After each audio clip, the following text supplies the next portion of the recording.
not listening fully to the statement I've provided. Admiral Bradley worked well within his authority and the law, directing the engagement to ensure the boat was totally destroyed and the threat to the narco-terrorists, to the United States, was eliminated.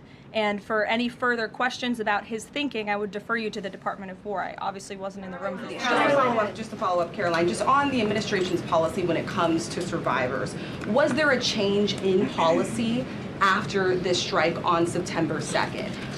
The Washington Post is reporting that these 2 survivors were killed after a second strike, but then in October, 2 people were rescued and returned to Colombia and Ecuador. So was there a decision that was made to handle survivors differently after these strikes? Not to my knowledge, no.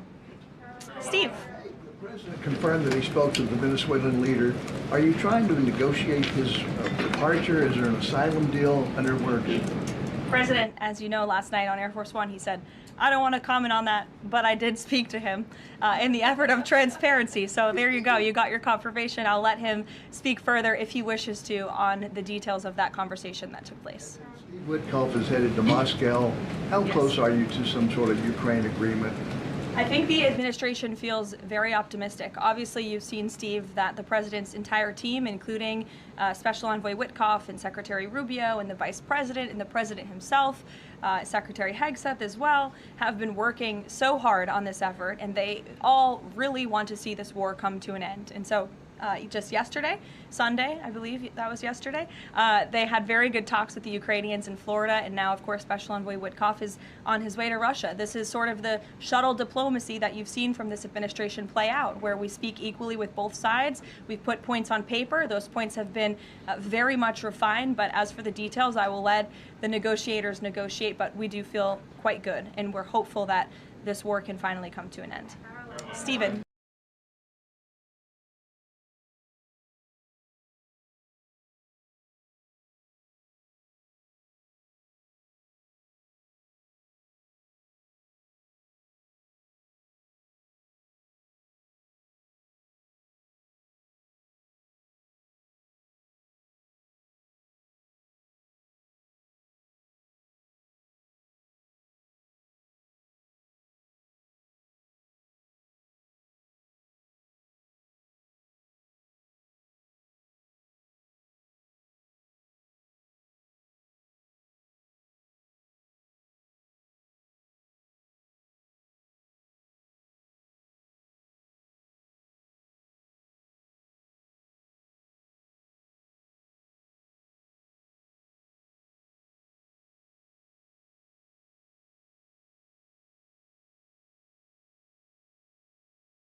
too.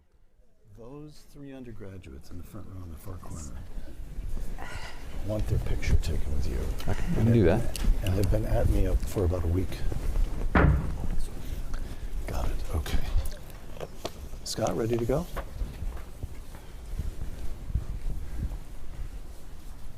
Well, we could just enjoy the silence for a moment. I am Peter Robinson, the Murdoch Fellow here at the Hoover Institution. Welcome to the second of three panel discussions in honor of the late Secretary of State and longtime fellow here at the Hoover Institution, George Shultz. The first panel concerned Mr. Shultz as a champion of human rights. The third and final panel will discuss his contributions to foreign policy. This panel is George Shultz as an economist. With us, Mike Boskin, who has been a Hoover Fellow for about a quarter of a century, whose public service includes chairing the Council of the President's Council of Economic Advisors in the administration of President George H.W. Bush, and whose private work involves many board memberships, including longtime board membership at Oracle. Condoleezza Rice.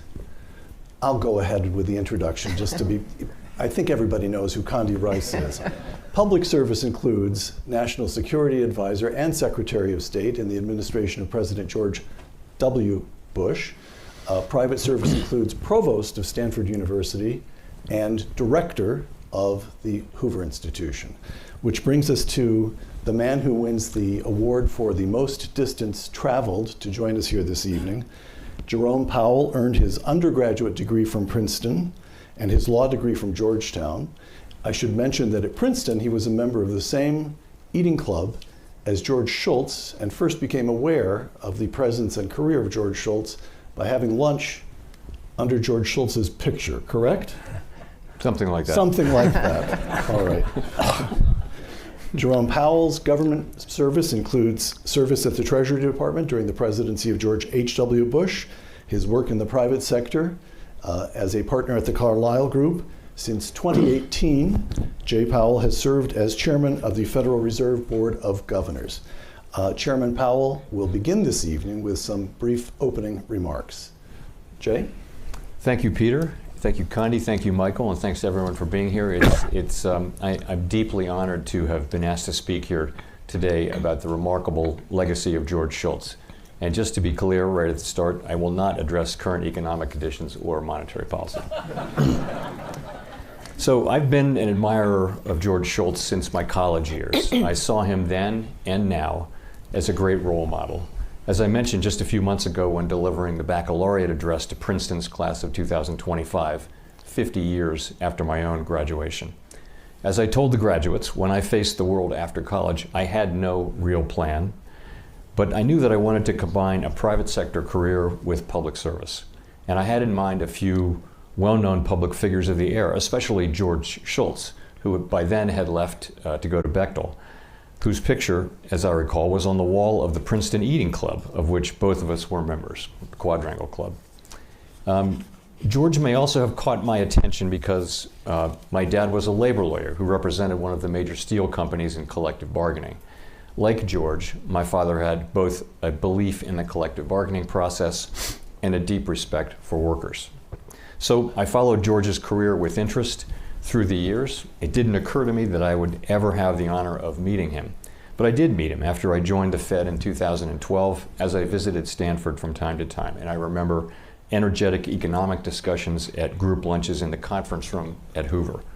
George was also kind enough to host John Taylor, Michael, and me for a chilly round of golf on a rainy March day. So today, our focus is on George Shultz's extraordinarily broad economic accomplishments. But I also want to celebrate the remarkable man and policymaker that he was, and several things stand out for me. He was a man who combined strong principles and unshakable integrity with common sense and practical problem-solving approach to policy. He had a deep belief in the wisdom of markets and a desire to let them work whenever possible without government direction. And that theme runs through many of the issues that we'll discuss today, including collective bargaining, wage and price controls, and exchange rates. But he was not an absolutist, and he saw that there are sometimes market failures that do require being addressed by public policy. As one of the most successful policymakers of his era, George brought the intellectual rigor of an academic to the practical, constrained, messy work of policymaking. Through 4 cabinet appointments, he dealt with many of the great issues of his day with remarkable success. And he kept at it long after leaving public office, making important contributions here at Hoover on healthcare reform, climate change, nuclear disarmament, and other areas. He may be less well known for this, but George Shultz was deeply concerned about racial discrimination in the workplace and in our society more broadly. He consistently and effectively used his positions of authority to increase opportunities for minorities. And he later noted that there was both a moral and an economic case for this. He stuck to his principles while also treating people with honesty and respect, including those with whom he had policy disagreements. Labor leaders welcomed his appointment as Secretary of Labor, and as many of his contemporaries remarked, faced with divergent views and difficult issues, he was extraordinarily good at steering people toward agreement. A key part of that strategy was to let the parties reach the final agreement themselves. That way, they owned the agreement and were more likely to honor it. His friendships and collaborations were beyond number and knew no partisan bounds. He often said that trust is the coin of the realm and that good things were only possible where there was mutual trust. His integrity provided the basis for that trust. All of those who aspire to serve the public can learn from his example. Thank you. George Shultz's professional training, labor economics. Mr. Shultz earned his doctorate from MIT in 1949, taught at MIT for 9 years, then moved to the University of Chicago where he served for 11 years, 6 years as Dean of the Business School. Jay, labor economics, the importance of labor in the last century. Help us reconstruct that intellectual world. So it was such a different world. Private sector unionization today in the United States is under 6%. In those days, it was around 30%.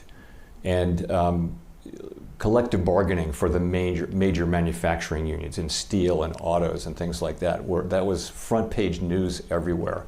The job of the Secretary of Labor in any administration was to know the labor movement, know the leaders, and understand what they wanted. It was a very, very different time. And of course, George Shultz had studied collective bargaining. That was one of his main topics in his work as a labor economist, and he was extraordinarily well qualified to face the challenges of a labor secretary, and indeed went to Los Angeles to talk to President-elect Nixon, just to make sure that President-elect Nixon knew what George's views were on labor economics. And he's a labor economist. This is the middle of the last century, when there's a great debate about labor taking place in the world. The communists had a certain view about labor. Workers of the world unite. This is Mr. Shultz. I'm quoting an interview he gave when he was here at Hoover, looking back over his career. The Chicago School stood for the fundamental value of freedom and free markets, close quote. Mike Condi, how did he integrate this belief in free markets into labor economics? Well, let me start by saying that when I was asked to be Secretary of State by President Bush, actually the only person I called to ask about the job was George Shultz. And I said, so George, what do you think? He said, well, it's the best job in government. And I said, well, George, you should know because you've held almost every other job in government. But the reason that he said that is perhaps part of the answer to your question, Peter. He said that he always fundamentally believed that the United States had the right foundational principles, and that was much of the reason for our success. One of those foundational principles was, of course, the free market. And of course, the Chicago School, spread particularly in Latin America and other places, had, he thought, the chance to bring other countries out of poverty, to use their resources best, and to gain prosperity. But he also believed in the inextricable link between free markets and individual liberty. And that reflected in the way that he took on the challenge, of course, being the Secretary of State as the Soviet Union was beginning to go into its twilight. We forget that George's first years as secretary, the Soviet Union was a bit on the march. It's 1982, 83, 84. The sense that the Soviet Union was really the future. And from George's point of view, this was nonsense. And this is something that he shared, of course, with Ronald Reagan. That this experiment, as Reagan had called it, this experiment that was practiced on a hapless people would end up on the ash heap of history. Now, George, who was a great diplomat, would never have said it so boldly as Reagan did. But because they believed in the fundamental principles of the free market and individual liberty, the Soviet Union was on the wrong side of history. And they were, together, perfectly willing to say that, perfectly willing to challenge the system. There's a story that Mike likes to tell of George meeting with Gorbachev and saying to Gorbachev, you know, that central planning thing that you've got going, maybe you'd better take off with planning because you all aren't doing it very well. And can you imagine Gorbachev at that point thinking, who is this guy and why is he telling me about my own economy? But because he had been a great economist, because he'd been Secretary of the Treasury, I think George was able to bring this knowledge of how the free market worked, along with his belief in the free market and his belief in individual liberty to really challenge many of the assumptions about the strength of the Soviet Union at that particular point in time, and then to be there, of course, for the beginning of the end. Mike, a question for you on the longshoreman strike. Let me set it up. The Nixon years, just after George becomes Secretary of Labor under President Nixon in January '69, he finds himself confronted with the longshoreman strike.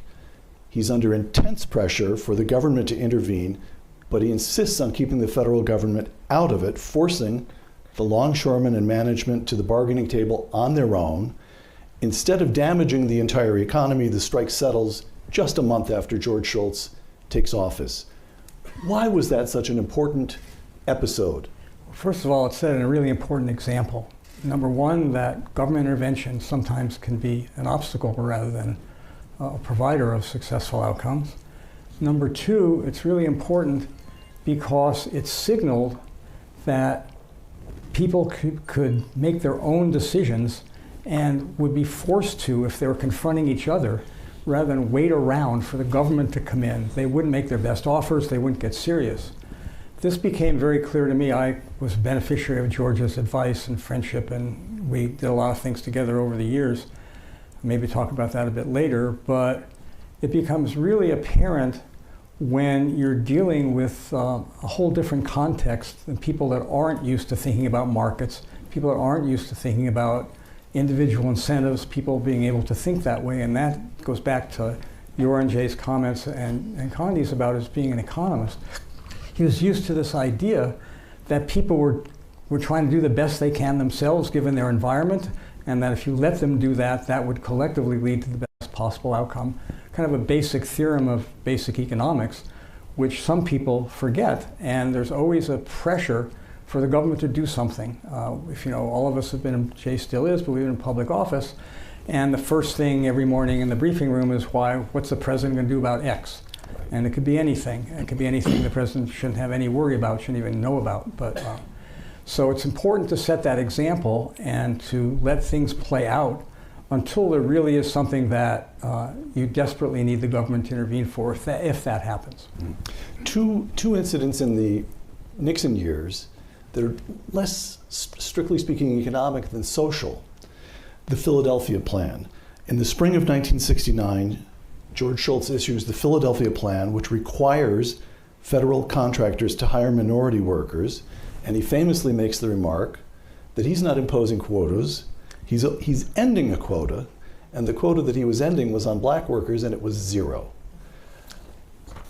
As Secretary of Labor, he also ran the White House Cabinet Committee on Education, which was charged with developing a strategy for the peaceful integration of schools in the 7 states of the Deep South. He ended up running it because Vice President Spiro Agnew wanted nothing to do with it. He was given the chairmanship and never turned up for any meetings.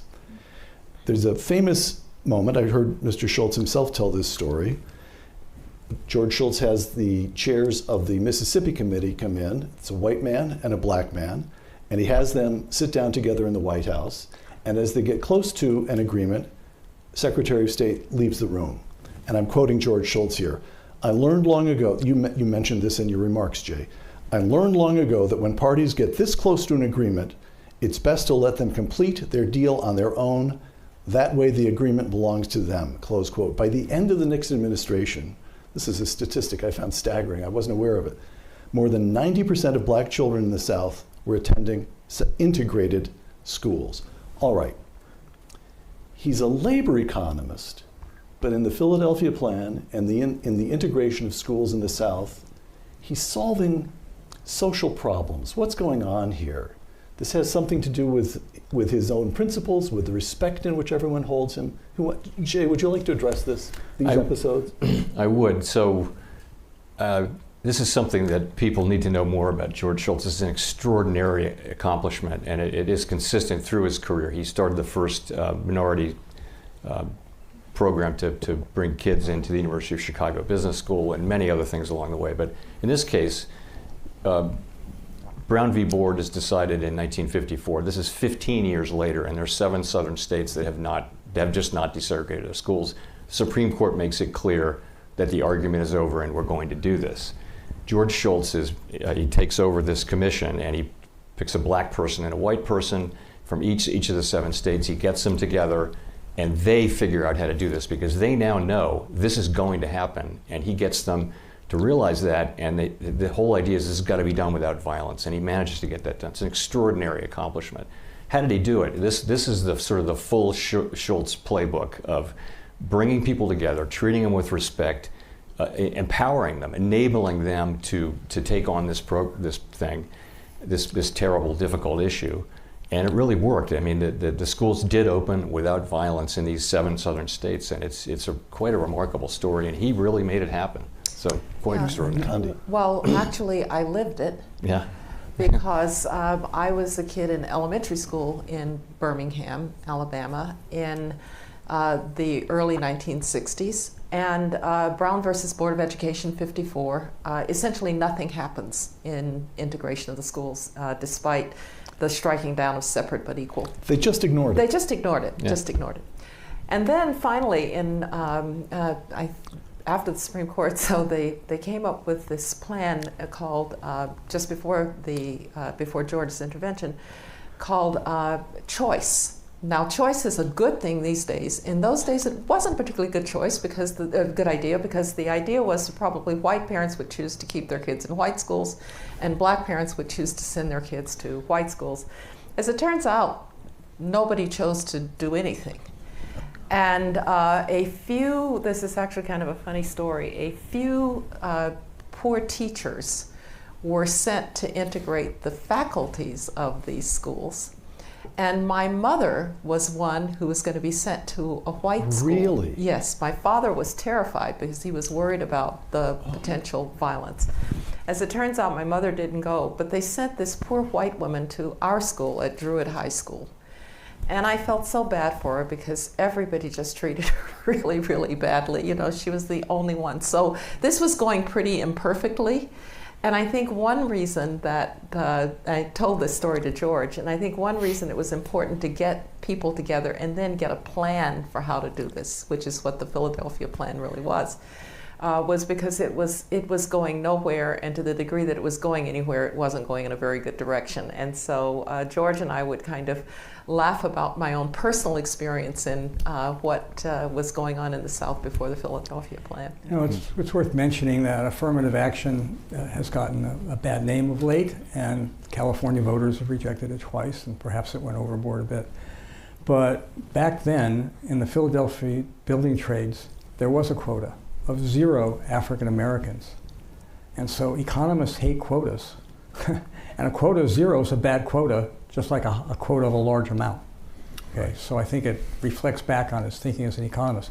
And as Jay said, there was obviously a moral as well as an economic justification. Well, I think he felt the moral side very strongly because both in the Philadelphia Plan and in the work with the the school system, because again, it went back to George's view that America was the hope of the world. America was the place that had gotten mostly right, but there were times when America had not gotten it right, and on this, we had not. Back to economics in the Nixon administration, and here I'm going to ask the three of you just to give me a seminar. We've got the closing of the gold window, and we've got wage and price controls. So I'll set up with what I know, which is very little. In 1970, Mr. Schultz becomes director of OMB.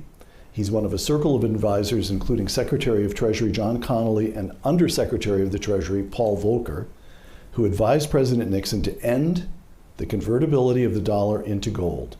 President Nixon closes the gold window on August 15th, 1971. I'm going to quote Milton Friedman, his observation on this, quote, "The closing of the gold window opened the way to a free market for the dollar where there was none before," close quote. Again, we're dealing with something here so foreign to the way we do business and think about the currencies today that it requires a little bit of effort simply to take us back to the moment when the dollar was pegged to gold and what the debate concerned, why it was important. Who would like to take on? Mike, start us. I'll start. So if we go back to the end of World War II and what George and Condi like to call the Global Economic and Security Commons was established, the International Monetary Fund, the General Agreement on Tariffs and Trade, and the World Bank were established. And we established the dollar as the centerpiece of the exchange rate system. Most countries would have fixed exchange rates, and the US would peg the dollar, exchange dollars for $35 per ounce of gold, and it pledged to do that for the foreign reserves, dollar reserves of foreign countries. So this again was George in the international arena as well, because it affected other countries. Now, that enabled us to backstop economic growth across much of the world. Is that the idea? It's a little more complicated than that. And I don't want to bore people in the audience with this. But what it meant was you could not have, other countries and could not have an independent monetary policy along with the fixed exchange rates and free capital flows. Because if their interest rates were lower than ours, capital would flow out. They'd be pressured to devalue their currencies, and the opposite if their interest rates were higher than ours. So it created quite a conundrum, and we've seen that in more recent years when countries that had pegged their currency, the dollar, ended that, and we've seen what happens. It was a little chaotic.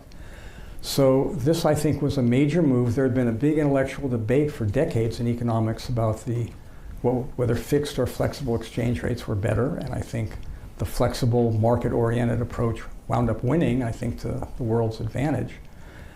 So that was part one. Part two was because of this sudden change, and the dollar, we weren't going to exchange $35 for an ounce of gold anymore. Foreign holders of U.S. dollar reserves were going to be in a pickle, and so they had to we couldn't revalue the dollar. They had to revalue against us, and so what happened was President Nixon imposed a 10% import charge that was going to be removed if and when they revalued their currencies appropriately, which is what happened. And within 18 months, the world kind of came to a bit of a equilibrium and things were going okay. And then a year later, we had the oil shock Jay referred to earlier. And so I can't resist asking the chairman of the Fed if it worked. If we hadn't had the oil shock, it was a good idea. We were going to switch to a floating rate system eventually. Milton Friedman was right about this, and it was a good thing that we did. Okay, yeah. So this brings us, Condi, would you hop in on the gold window? Which person here is not like the others? I'll leave that to the economist. All right, then the wage and price controls, again, I'll set it up. President Nixon imposes wage and price controls. Director, as he was then, director of the Office of Management and Budget, George Shultz opposes the measure, but finds himself overruled by John Connally, as Secretary of the Treasury, and Richard Nixon. In 1972, George Shultz himself becomes Secretary of the Treasury, And by January 1973, he had abolished most of the mandatory controls.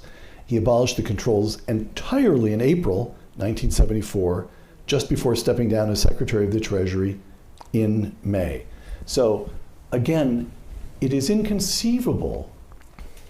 The notion that a president of the United States would impose wage and price controls strikes me as inconceivable now. So we need this sort of reconstruction of what were they thinking. And then also, is it fair to see this this episode as a kind of the old statist view represented by John Connolly versus the new Chicago school thinking in terms of free markets represented by George Shultz? Is it as simple and straightforward as that? Mike, do you want to take a shot at this? For many, many decades, economists have debated, and we thought we had won this battle, but it's come back several times since, the propriety of using what's called incomes policies, which were basically the government jawboning business and labor, which may have made sense in an economy where a large fraction of the labor force was unionized. Unions were very powerful. If it made sense at all, that's when it made sense. But in any event, we wound up in the situation where we had just a remarkable series of key intellectuals coming to the conclusion that we weren't really sure what we could do about inflation and unemployment occurring at the same time. We had to do something. We didn't want to inflict any pain about disinflating the economy and causing a recession. We couldn't use monetary and fiscal policy very well. And this became a big debate. And we thought it had ended successfully with the end of wage and price controls, but it came back. In fact, when I was advising candidate Reagan in 1980, the campaign asked me to debate Walter Heller, who'd been President Kennedy's chair of the Council of Economic Advisors and a key architect of the Kennedy tax cuts, on this precise point. And you had, like the head of the AFL-CIO, key industrial business leaders, like the head of DuPont, Lane Kirkland and Ernest Shapiro, deciding they would decide what to do with the government in the room, kind of getting back to the point Jay made earlier. And fortunately, that didn't happen. We had a successful, if painful, disinflation. But I'll turn it back to Jay, because I know he has some views on this as well. Yes, Jay. So, I mean, the interesting thing to me is that, as Michael pointed out, there was almost a consensus that we needed income policy. In other words, that the government needed to jawbone companies informally, at least, let alone, and then maybe would eventually need to do wage and price control. So if you go back to 1966, George Shultz held a famous conference with another University of Chicago person, and it was on guidelines. And the big names of the era debated. Milton Friedman famously debated Bob Solow over this, but people really thought that there was a problem to solve. There was general agreement that the problem of high inflation and high unemployment, that fiscal policy wasn't going to be able to handle that, monetary policy wasn't, so you needed the government to somehow do this. This was a bad idea. It was a really bad idea, and somehow it had become approximately conventional wisdom in these days. Milton Friedman, of course, was a big exception. George Shultz was on the right side of that. Paul Volcker was on the right side of that. But to me, there's a takeaway there, which is that, our understanding of the economy is ever evolving. The economy itself is ever evolving. So I think those of us who are doing economic policy have always got to remember that the structure of the economy is always changing, and that our understanding of it is always highly uncertain. So certain things that are sometimes accepted as conventional wisdom, people will look back in 50 years and think, like we're doing with wage price controls, they're going to say, what were they thinking at the time? Well, that's what they were thinking. They were thinking it was really the beginnings of stagflation, high unemployment and high inflation. What do we do? Very difficult problem. And Paul Volcker kind of had the answer and eventually did it. George Shultz deserves credit for supporting him, and Reagan deserves credit for supporting him as well. Yes, Connie, of course. Yeah, I was just going to say that this is also quintessentially George Shultz. So he lost the argument.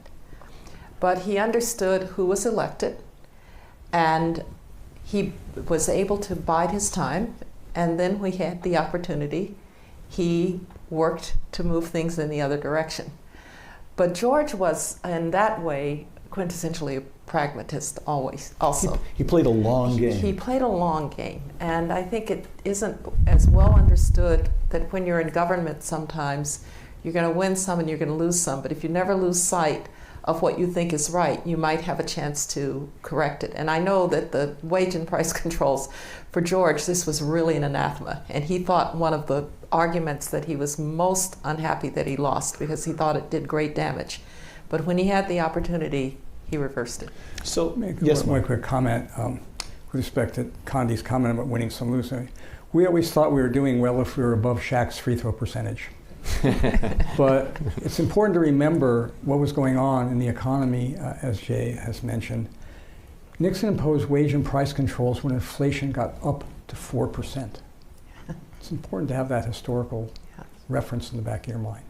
So, thank you for the seminar.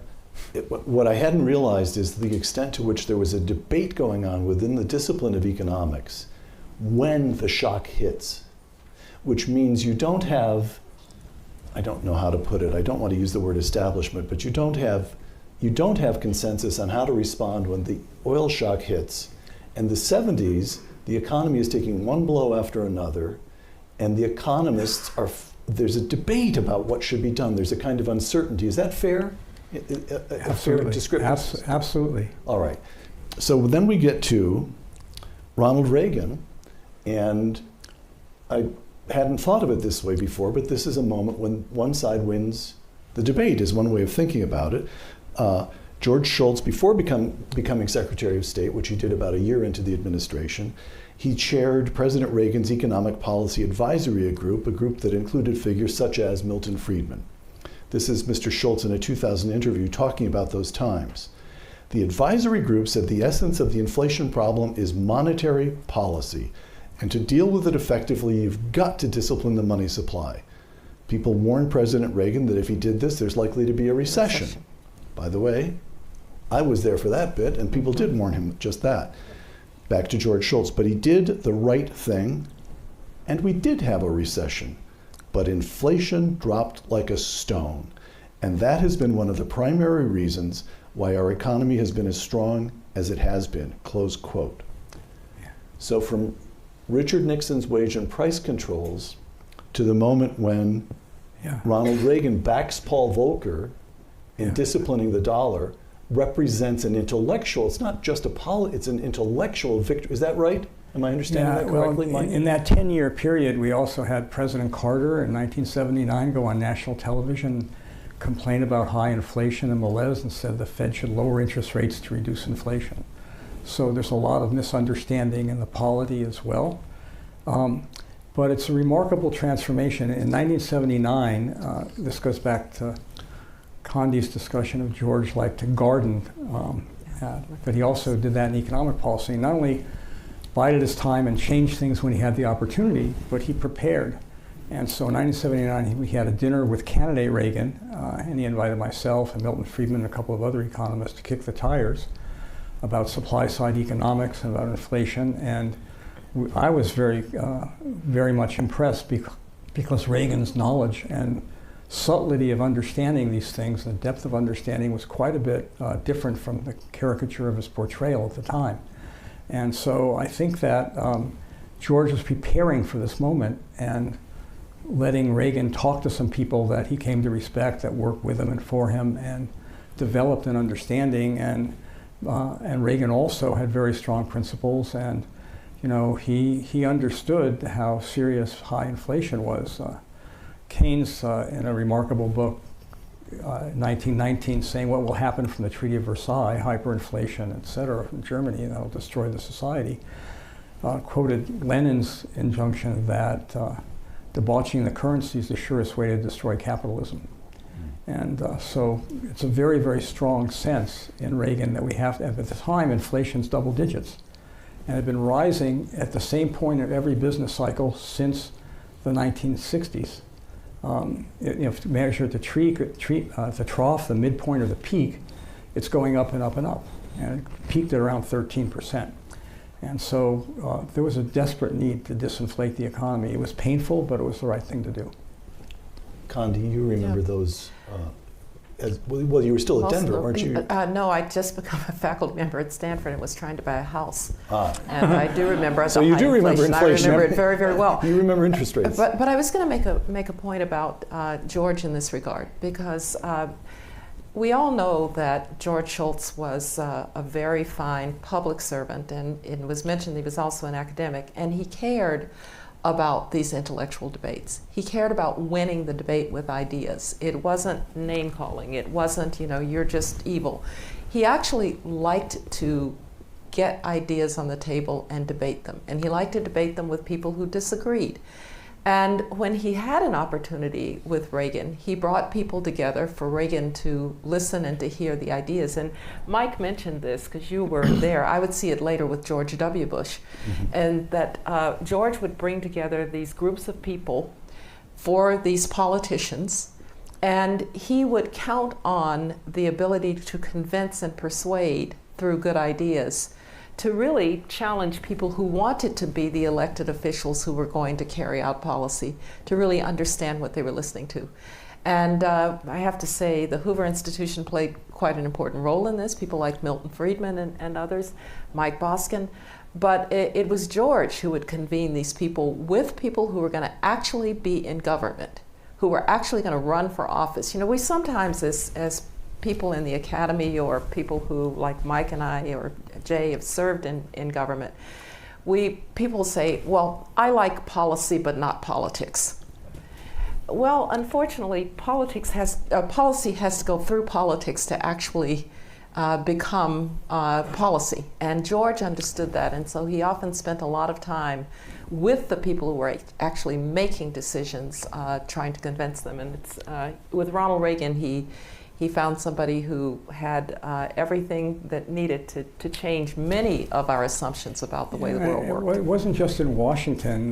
The second time George dragooned me into doing something. The first time when his Treasury Secretary called me, I'd never met him, and he got me involved, Marty Feldstein, as the advisors to a commission to talk about the benefits of philanthropy and the benefits of the tax deduction for raising lots of money for charities, probably more than the government was losing in revenue by allowing the deduction. Then a few years later, it was to go up to Sacramento and talk to then Governor Brown in his first of his two-term stints as governor. And California was running a large surplus. We had a very high inflation. The tax brackets weren't indexed, so revenue was rolling into the state, and property taxes were going up because they were being revalued. And the governor wanted to convince us to back him running a bigger and bigger surplus, and which I think he wanted to do to later on have an even larger tax cut and run for president. But in any event, so we went up there, and a cute anecdote is at the time he was dating Linda Ronstadt. And so Governor Brown, not George. Absolutely. Absolutely. Obi wouldn't have gone for that. And in any event, and so lunch was kind of dietetic. He was in training. In any event, we thought this was a bad idea, and that's one of the untold stories of how Prop 13, the California's property tax revolt and initiative that limited property tax increases, happened because this was going on while the state had a gigantic surplus. Jay, can you work Linda Ronstadt into? I don't think I can. Oh, all right. So when you look back on this episode with Nixon, which I now see actually, it's important to understand it as part of a continuum from Nixon wage and price controls to what takes place in '81, backing Volcker to shrink the money supply. I'm struck that again and again, George Shultz is there. Furthermore, that we think of him so often, people emphasize character, which is totally fair and true, of course, but he took the life of the mind, this is the point Condi made, he took his intellectual life extremely seriously. And we've got this intellectual project taking place at the University of Chicago. They believe they reach conclusions, Milton Friedman and George Stigler and George Shultz. And then it's George Shultz who has this kind of genius to take the intellectual findings and work this strange territory between intellectuals and office holders to get the right thing done. So what does that, now I know you knew George Shultz the least, but I actually find that a striking datum that you took the time to fly out here because he means so much to you as an example. So what does that tell us about the way an intellectual, an academic goes about public service at its best? So he obviously got the big things he got right. So collective bargaining he got right, exchange rates he got right, wage and price controls. He was right on those issues, and history has very much vindicated that. And of course, he was a great Secretary of State and helped end the Cold War. I mean, we could be here just listing his, let alone discussing his many accomplishments. But I would say as important as his extraordinary achievements is the way he approached public policy. I am very, it resonates very much with me that the way he brought people together with respect and integrity and wound up being able to foster agreements on super difficult issues like this desegregation of the schools in the Deep South and many other areas. He was an extraordinary public servant, even if you didn't agree with those policy conclusions, which I did. So that's another aspect. Yeah, he continued to do that until very late in life. I mean, he was convening things at Hoover. He was a huge presence here. He often convened groups on various issues. I was privileged to do many, sometimes with colleagues here, especially John Cogan and John Taylor, on economic stuff.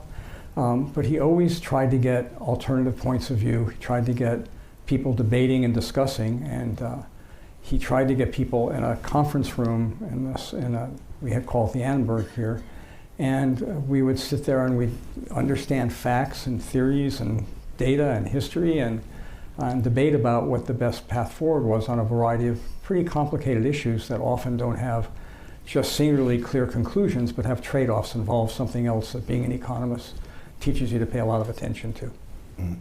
George Shultz as teacher.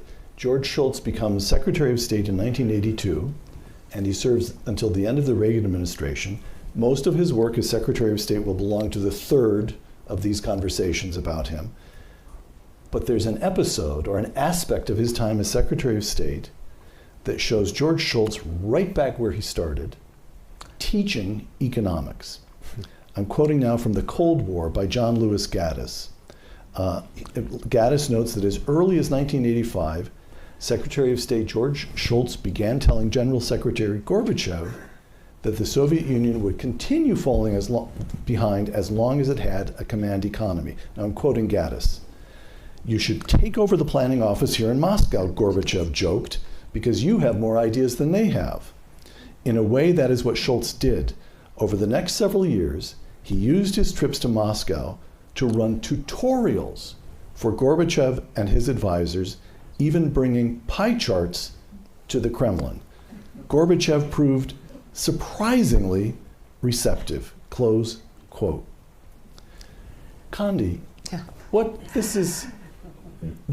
I mean, it sounds almost like a Monty Python sketch, but it happened. Right. And look, I think this is one where George had mixed results. And I would say they were mixed results because it was very hard to penetrate the Gorbachev or any of them, the idea that this thing called capitalism and markets could actually make everybody richer.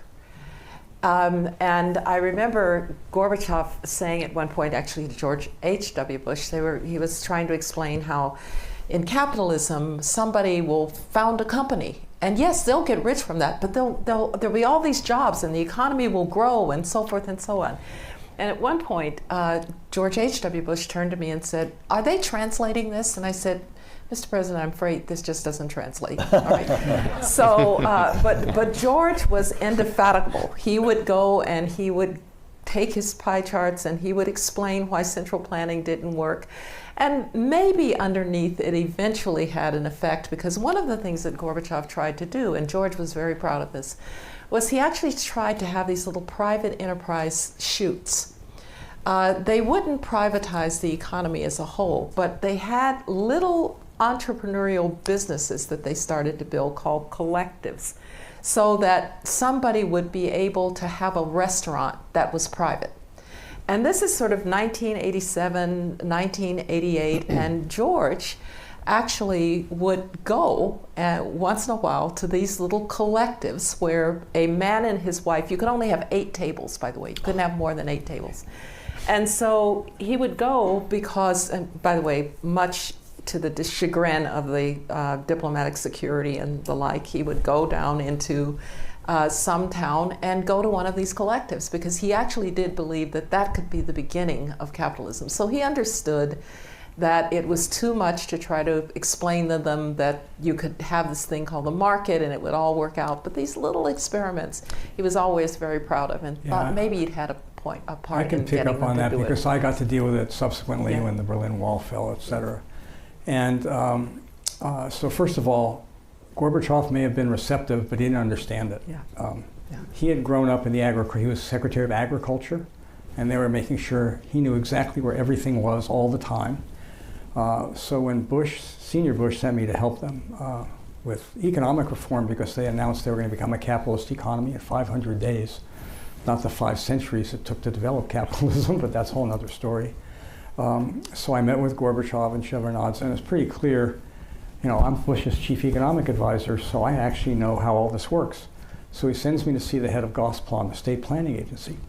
And through his interpreter, he asked me, who sets the prices in your economy? And I try to explain, we have a few regulated industries and there's, et cetera. And I've won teaching awards in my day, but he wasn't having it. He just didn't understand that lots of consumers, lots of producers can interact and that would determine prices, et cetera.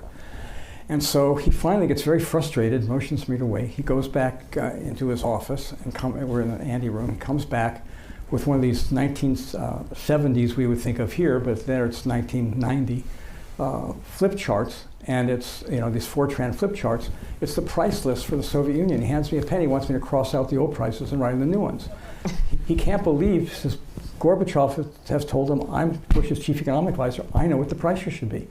So he's convinced that I should just read in the new prices and that would solve his problem. Because he's been told he has to get to a price system in 500 days. He hasn't the slightest idea what he's doing. Both in China and in Russia, I've had the experience of people who were more reformers, who spoke some English, but also generally relied on translation to be precise, tell me that you can't get this across because all these people have been trained as Marxists.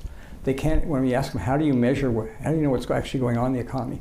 They've never thought about how to measure something like GDP because the outputs are weighted by market prices. They don't have market prices. They're just used to everything being quantities. These many shoes of this size for this style lady shoe will get shipped to Leningrad or to Vladivostok, et cetera. That's all they knew. So in any event, it became interesting, and later on, George was a big help to me and Condi, who was a rising superstar on the NSC staff at the time, when I was asked to negotiate a potential bailout with Gorbachev. And he told me, push them hard, they have to threaten to walk out twice so they don't get serious. And then be careful because you can do more harm than good. And that's why we decided to do, even though Bush was being pressured by John Major and Francois Mitterrand and Helmut Kohl to bail out Gorbachev, we decided to do very little. Jay, I'm wondering if you'll buy this idea, that this represents another aspect of the way George Shultz did public service. He was always teaching. Gorbachev, in this case, but I think, Condi, I think back to there would be some big meeting, some big summit, and he would go to the press, and it would be very methodical. Yes. He would want everyone to understand what had happened, what were the central issues, who took what position, and where matters stood now. George never talked in sound bites. No. He simply didn't. There was always depth to it. I think sometimes it was a little frustrating for the press because they wanted him to talk in sound bites. Having been in that job, I know they'd like you to talk in sound bites, but he was determined that people were going to have a real understanding of it. Jay is not known for sound bites either. No. Yeah, no, I would say also George, in a sense, was AI before AI. Because having been in boardrooms and academic seminars and everything, he always would listen carefully, and he would summarize things in a way that really got to the essence of the issue and what the issues were and what the path forward or the potential paths forward were. And it was quite an amazing thing. You'd sit in the boardroom and people would be arguing about this, that, and the other thing. He'd just sit there quietly, and at the end he'd give a succinct, maybe not always so succinct summary, and wrap things up. Jay? So I think, I didn't know him anything like both of these folks knew him, but it seems to me people who met him and worked with him trusted him. And it was based on his integrity and his knowledge and his work product and just the way he dealt with people. So he holds 3 cabinet in ascending importance: Labor, OMB, and then Treasury, in 3 years, really. So That's right. He's getting promoted really quickly and being given the job of desegregating the schools, which wasn't obviously connected to any of those jobs. Then, as Secretary of State, Gorbachev and Shevardnadze just take tremendous liking to him, and they want to work with him. And some of the people who study this stuff give him a lot of credit for. He didn't compromise on his principles, but they trusted him, and they felt that this was someone they could work with, and that President Reagan was really aligned with. Critically, Reagan was aligned with these goals, so he was just very effective in that way. And I think it was liking him, trusting him, having strong principles he didn't compromise, just made him very effective, remarkably effective across so many issues. Back at Stanford, after the Reagan administration, Mr. Schultz returns to Stanford. He composes his memoirs, Triumph and Turmoil. He convenes study groups. He continues coming into his Hoover office well into his, I think he was still showing up in his 99th year, as I recall. Very late 90s. 2 or 3 days a week in his 99th, which is, by the way, is about as often as kids show up in the office these days, 2 or 3 days a week. And so I am just struck that the same things he was doing at the University of Chicago, in all of these Secretary of Labor, Director of OMB, Secretary of the Treasury, Secretary of State, he continues to do here at the Hoover Institution. Convene, talk. That says something about him, of course. Let me know what you think it says about him that he keeps at it so long, but it also says something about the Hoover Institution, that this remarkable man thought that it was worth making this institution the central activity of his life for the final decades of his time on this planet. Condi? Well, we called him the Great Convener, Yes. because George would he would decide that there was a subject that was of importance, and we ought to get the smartest people in the room to talk about it. And it was that simple. And then he would call them up, and of course they would all show up. And everything from, and it was not just economics. Mike mentioned he had a very deep interest in California and in trying to make this state better. And you might know that Charlotte, the great Charlotte, was chief of protocol to several mayors and governors of the state. And so he was very involved in California and in California policy, not so much politics, but policy. George took a tremendous interest in energy policy. And together with Tom Stevenson convened a task force on energy in which they were concerned not just about energy, but about the issues that related to a clean environment, to climate change, and so worked very hard on those issues. Obviously, anything to do with national security. Another area that people perhaps don't realize how important he thought it was, North America. He cared about North America because he believed it could be an economic engine. If you thought about the assets of Canada, the United States, and Mexico together, that this could be a tremendous economic engine. And so I always thought of George's life as an economist, his understanding of the economy, and the way that he engaged these incredibly important public policy issues as being inherently linked. And it goes back to that belief in markets, to that belief in free enterprise, to that belief in individual liberty, and they would all show up in these convenings that George would do. But his reach across so many public policy issues, very often starting from the economic side and branching out, is really quite extraordinary. I think it made him a far better Secretary of State because he really understood what a lot of these countries were trying to do in providing for their people. Yeah, and it made Hoover and George a perfect complement to each other. because of the wide breadth of interests of the Hoover scholars. We have experts in economics and national security and foreign affairs and education and political science. You go on for energy, et cetera. So we have area studies of particular interest. And George was really, in a sense, interested in everything, or as much as he could, with his immense capacity, accommodate. A couple last questions for all three of you. If possible, we'll go right down. I'm struck that by this notion that he participates, he's right in the middle of a great debate that takes place for a couple of decades in this country. And by the 1980s, when we get economic revival and a victory in the Cold War, it feels as though we've gotten someplace. It feels as though one side of the debate has won, which brings us to today. The former Soviet Union, now Russia, still has not embraced free markets. China has embraced markets, but has not embraced democracy. The economy that we inhabit, which AI, every person I know who even people who are making money on AI already are nervous about what it's going to do to the labor force, restructuring jobs. We've got new forms of currency. This is always a question that you really can't get. It's not a rigorous question, but at the same time it gets at something. What would George Shultz tell us today? What are the permanent lessons that we should grasp as we face this changed world in which we live?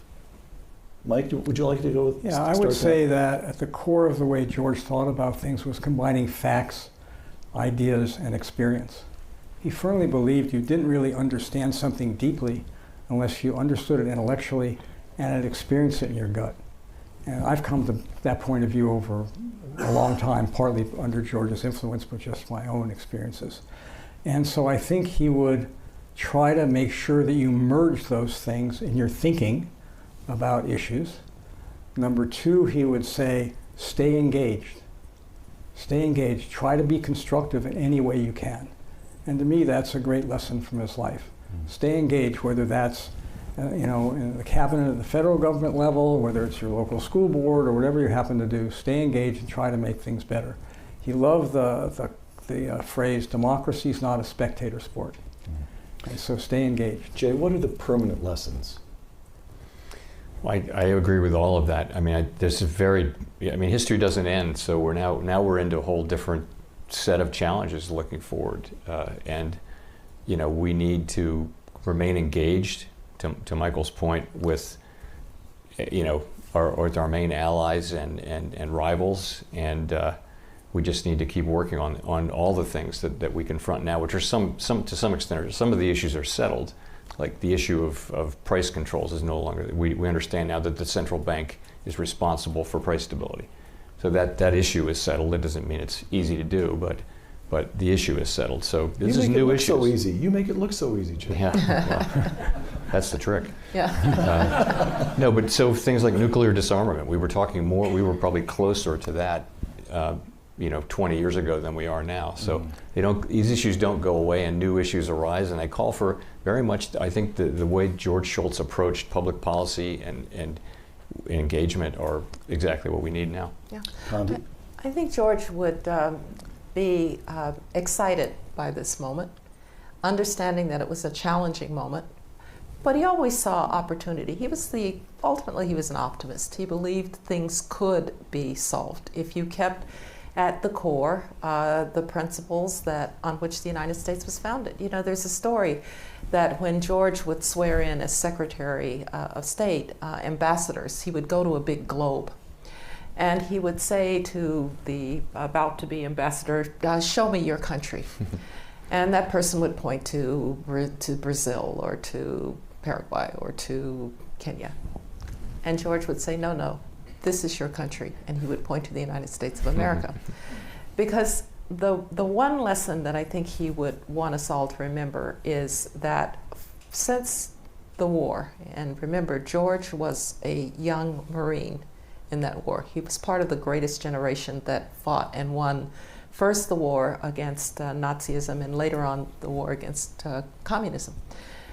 George would want I think, us to remember that central to essentially 8+ decades of relative peace and relative prosperity, if we think about what had come before, the United States was central to that. The United States was central to it because it was founded on the right principles. It worked through its problems like segregation. It worked through issues and came to the right answers on how to stimulate the private sector without wage and price controls. And he just had an unfailing belief in this country. And so I think he would say, garden with your allies, they're important, but never think that anything good is going to happen if the United States of America withdraws. Last question. I see some Stanford students here. They didn't know George. They were born after the Soviet Union became defunct. As a matter of fact, we might as well have been talking about the Grover Cleveland administration as far as they're concerned. So can you sum up just in give me one sentence that they need to understand about George Shultz? Mike? That you can serve with integrity in anything you do, whether it's in public life, in the business world, in a think tank, in academia. You can serve with integrity, try to do the best you can, and try to make sure that you take your God-given skills and make the most of them. You only have one shot at it. Jay? Yeah, I mean, I think the things that he accomplished were hugely beneficial to this country. We can all be grateful for that, and those of you who are students and looking ahead, I would hope people would look at him as an example and think, I'd like to do public service, I'd like to serve this great country, and make my own contribution. Yeah. Condi? I would say to my students, you want to participate in this democracy. You want to participate in the solution of its problems. It's an obligation, it's a privilege to do so. But George Shultz would have probably said, first know something about the problems you're trying to solve. Yeah, for sure. Michael Absolutely. Moskin, Condoleezza Rice, Yeah, and perfect. Jay Powell, thank you. Thank you. Thank you.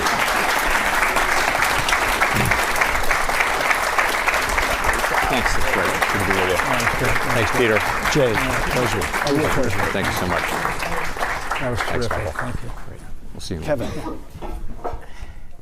Jay, these are the men who'd like to have their picture with Okay. you, if you don't mind. Hey, how are you?